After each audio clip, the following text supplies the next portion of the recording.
What if I told you that one powerful force helped shape the history of the Caribbean, fueling wealth, driving oppression, and even igniting a rebellion? In this documentary, we journey back in time to uncover the truth behind the force and the uprisings it sparked. This is the story of resistance, of enslaved men and women who refused to remain silent, who revolted against injustice, and who changed the course of history forever. This is not just history, this is their story. Sugar was once known as white gold, a substance so valuable it reshaped the world by fueling empires, building fortunes, and destroying millions of lives in its wake. Behind its sweetness lies a brutal history, one that drove the transatlantic slave trade and enriched plantation owners and traders, while forever changing the course of African history. How did sugar originate? Sugar came from sugarcane, a plant native to New Guinea that gradually spread across to China, India, and even the Philippines. To produce the high sucrose levels required to make sugar, the plant requires specific conditions. Tropical and subtropical regions that are hot, sunny, and humid. Plentiful supply of water is essential to the stalks so that they can reach their full potential. The plants grow between 6 to 20 feet tall with thick joined stalks, and the stalks require at least 1 year of development before they are ready to harvest. The true game changer for sugar production occurred around 350 AD during India's Gupta dynasty. Indians developed a technique to crystallize sugarcane juice. This was revolutionary because it made the substance easier to transport over long distance. It could be easily rehydrated for use.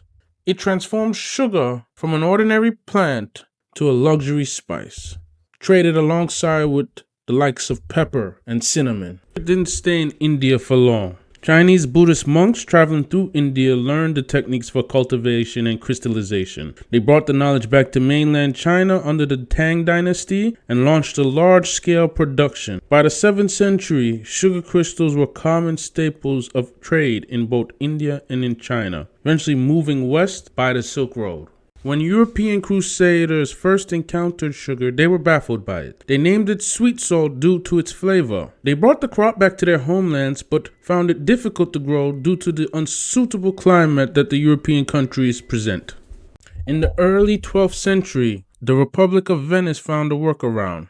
By acquiring villages near Tyre, they established estates to grow sugar in more favorable Mediterranean climates. Between the 12th and 15th centuries, Venice reigned as the primary hub for refining and distributing sugar throughout the European continent. The Venetian dominance was short-lived, however. In 1453, major disruptions to trade routes made it increasingly difficult for Europeans to gain access to sugar. The scarcity only increased the hunger for white gold. The Portuguese took to the lead in search for new land. Around 1420, they introduced sugarcane to Madeira. The island's climate was perfect, and Madeira soon became Europe's leading producer. From there, the crop spread to the Canary Islands, the Azores, and even parts of West Africa.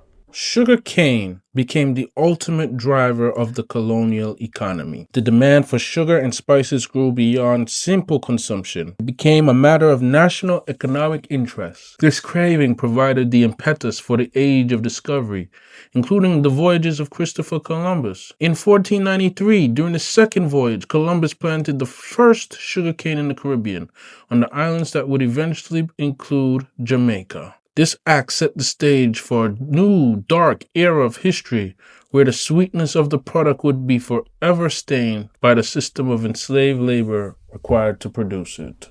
In the next episode, we dive into how sugar gave way for one of the darkest crimes against humanity to becoming one of the most profitable trades in international history. The slave trade. We will go into depth on how it was formed, what other variables contributed to its rise and fall, and why it became pivotal in the New World.